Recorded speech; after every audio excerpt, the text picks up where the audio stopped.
This video is about solving systems using your calculator TI-84. Let's say, and I start with an example. Let's try to do this example. The system is matrix A over here times matrix vector X equal to matrix vector B over here. The first thing that we need to do is to create the augmented matrix, which is just attaching that and that. Then we should be able to enter the matrix in our TI-84. If you notice, there is a button over here, the blue button down here. It says matrix. Press second and X inverse to go to matrix. The first column only usable after you enter a matrix in there. The second column, math, and you can use the arrow to go to the second column, gives you all the operations you can do on matrices. The third column allows you to edit the matrix. First thing that I need to do is to enter the augmented matrix. Therefore, I go to edit the third column, and I start with matrix. I can choose any of the matrices, and some of them already have values, if you can see. But I start with matrix A.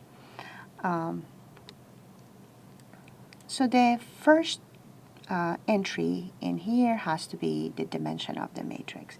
Matrix is 3 by 4. So I enter 3, then I enter 4. So it opens up enough space for the matrix to go in. The first entry over here is 3. Then it moves me to the second entry, 5. Then it moves me to the third entry. Then it moves me to the last entry on the first row. Then if I press enter again, it moves me to the second row. And I enter all of them. Again, the third row, 1, 5, 4, 5. And as you enter, it moves into the third row as each row.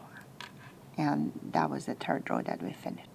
Now that we entered the augmented matrix in our calculator, it's time to actually calculate the reduced row echelon form of the matrix. How do we do that? Going back again to the matrix environment. This time I get to use the math column. If I go to math column, that's with the right arrow, then I use the bottom arrow, go all the way down, I can find rref.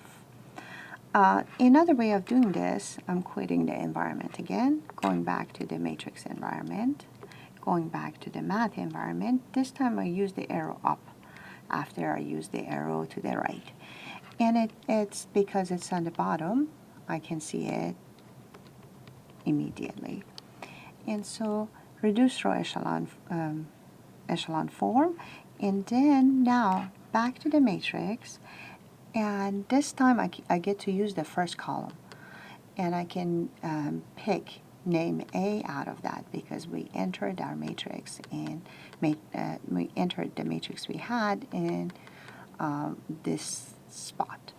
And so now press enter, and you get the reduced row echelon form of the matrix, which is 1, 0, negative 1, 5, 0, 1, 1, 0, 0, 0, 0, 0. If you remember, augmented matrix usually come with, when you write it on the paper, comes with that imaginary line in here. We didn't put that in our calculator because there's no spot to do that. But when you rewrite the reduced row echelon form, so this is rref, you can put in the imaginary line to be able to rewrite the system that go with it. So now that I put the imaginary line, I see that column 1 is x1, column 2 x2, column 3 x3.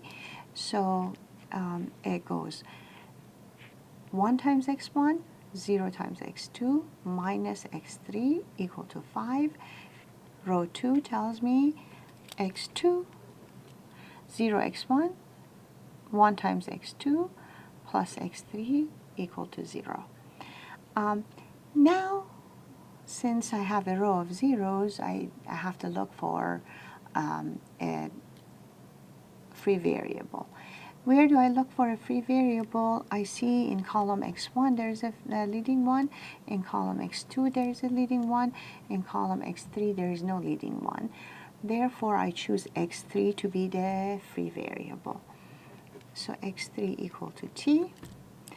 Plug back into here to solve for x2, and x2 becomes negative t.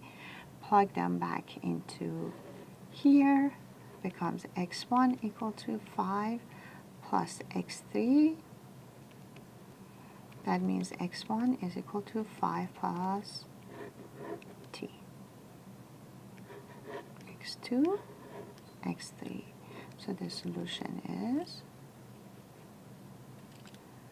5 plus t, negative t, and t.